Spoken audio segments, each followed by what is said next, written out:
دیکھیں دنیا میں اس وقت جو تیل کی جنگ ہے اور اس میں جو امریکہ ہے وہ سر فہرست ہر 10 سال بعد کوئی نہ کوئی ایڈونچر کر رہا ہے.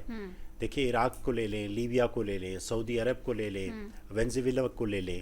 وہ جہاں جہاں ہیں ان کی ایک پالیسی ہے کہ جہاں جہاں تیل ہے انہوں نے آگے تقریباً کوئی 100 سال کی پالیسی بنائی ہوئی ہے کہ ہم نے کیسے کیسے وہاں موو کرنا ہے اور کس طریقہ کار کے مطابق وہاں پہ قبضہ کرنا ہے.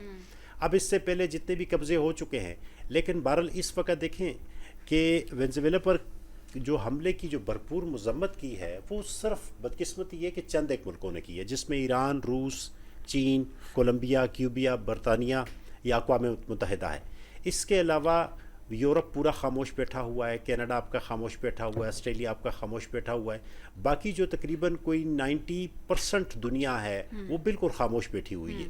تو ظاہر ہے وہ جو انہوں نے پلان کیا ہوا ہے، جس کے در امریکہ پلان کر رہا ہے اور کر رہا ہے آگے، تو اس کے مطابق وہ چلے گا. لیکن ہم نے یہ دیکھنا ہے کہ ہم کہاں پہ کھڑے ہیں.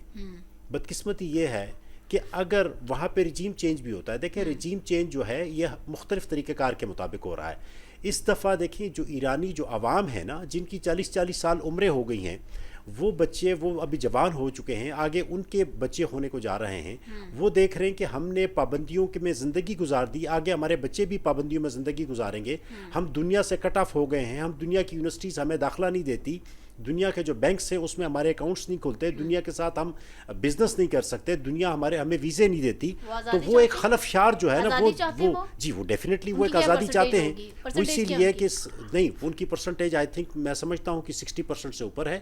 وہ اسی لیے کہ دیکھیں 100 سے زیادہ جو شہر ہیں اس میں وہ عوام ایسا تو نہیں ہے کہ وہ اچانک ہی نکل آئی نا. وہ اسی لیے کہ ہر ایک جو دیکھیں بات یہ کہ نیو یارک میں ممدانی کیوں جیتا، وہ اسی لیے اس نے ہٹ کے تھوڑی سی بات کی. اس نے یہ کہا کہ جو اوریجنلی جو اس ٹائم آئین ہے، جو آئین ہم نے دیا ہے، ہم نے اس کے اوپر بات کرنی ہے، لوگوں کے مسائل جو ہے حل کرنے ہیں. اچھا ہم اب پرابلم کیا ہے؟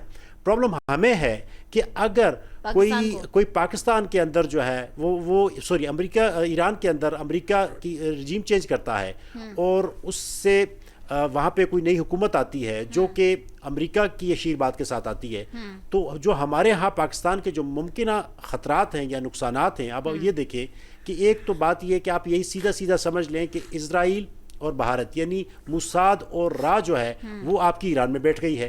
ٹھیک ہے، ہمارے جتنے بارڈرز ہیں آلریڈی وہ ہیٹڈ ہیں. جو ان کے ساتھ بارڈر ہے دیکھیں اسی بارڈر کے تھرو ہی اپنا کیا کہتے ہیں، اس سے پہلے اپنا کیا کہتے ہیں وہ انڈین جو ہے نا وہ را نے کاروائیاں کی ہیں. لیکن یہ پاسبلٹیز تو بہت کم ہے نا، نہ ہونے کے برابر. نہیں کیسے پاسبل کم ہے؟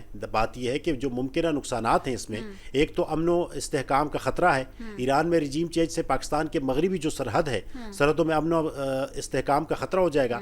اچھا بلوچستان میں جو علیحدگی پسندی ہے، رجیم چینج کی بات ہی کر رہی ہوں کہ رجیم چینج وہاں کا کیا آپ کو لگتا ہے کہ آسانی دیکھیں ممکن ہو دونوں پائے گا؟ صورتوں میں دیکھیں دونوں رجیم چینج ہوتی ہے یا کوئی اس طریقے سے کوئی حکومت آتی ہے جو کہ امریکہ کی اشیر بات کے ساتھ آتی ہے.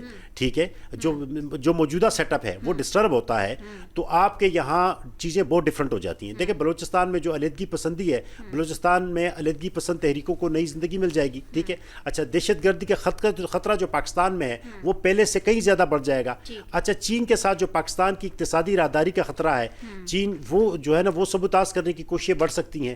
تو اس طریقے سے بہت سارے مسائل بڑھ سکتے ہیں. ہم نے یہ دیکھنا ہے کہ ہم اس وقت ہم نے کہاں کھڑا ہونا ہے، ہم نے اپنے بارڈرز کو کیسے سیکیور کرنا ہے، اپنے ملک کو کیسے سیکیور کرنا ہے. بابر صاحب آپ فرمائیے.